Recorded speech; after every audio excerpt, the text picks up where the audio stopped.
All right, my favorite one, number 4, is pleasure. You think it'd be obvious that we'd eat for pleasure? Unfortunately, it's not. In fact, one of my mentors calls it vitamin P, pleasure, because a lot of people don't realize how essential it is to get pleasure from your food. It's so vitally important that you get pleasure from your food, otherwise you will continue to eat more and more and more. You will feel the need to have seconds and thirds. You will feel like you need the snacking, all this stuff. If you got pleasure from every meal, you'd be surprised how much less you would need to eat. This is one of the things that I have my clients do, was they write how long they eat, and they tell me on a scale of 1 to 10 how much pleasure they got from every meal.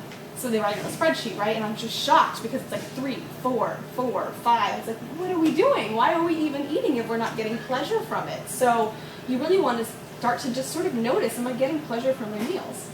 Because sometimes people eat something really, really healthy because they think it's good for them, but they're getting no pleasure from it whatsoever. And then it's like, you might as well eat, what you really wanted and get the pleasure from it, because you wouldn't need to eat as much. And then your body would actually be a lot happier. And your body responds to your emotions first.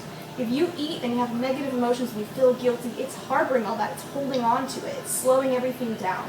If you eat and you're happy and you're positive and you're like, yeah, this was the best, bag of Doritos ever, and the body's like, sweet, it just goes right through it. It has the systems in place to get rid of the toxins for you. It's so extremely intelligent. It's not like everything that goes in is just sticking to you, right? It's too smart for that. So when you bring all the pleasure you can to all your meals, you'd be surprised how much less you eat, and you'd be surprised what kind of things you might not even want to eat. I did this with Chinese food once, and I was eating this kind of like fried chicken, kind of, like low quality Chinese food, which I thought I always liked. And when I really sat down and ate it slow and I breathed, it tasted horrible. And it's like, wow, I didn't even like it. You think that's an obvious thing.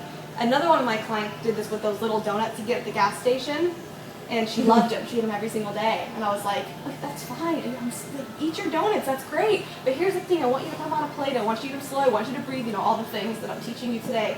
She took a bite and she called me and she's like, Michelle, they taste like wax. She never even realized. She never realized. And because she was eating too fast, she was eating too stressed, she wasn't looking for that pleasure. She didn't realize that it didn't even give her pleasure. And it's like, okay, well, if that doesn't, what will? So sometimes when you give yourself the permission to eat what you really want, it's like, oh, I don't really like it. I guess I do want the peach. Turns out, I do like to eat healthy food just because it gives me more pleasure. But you need to test it sometimes.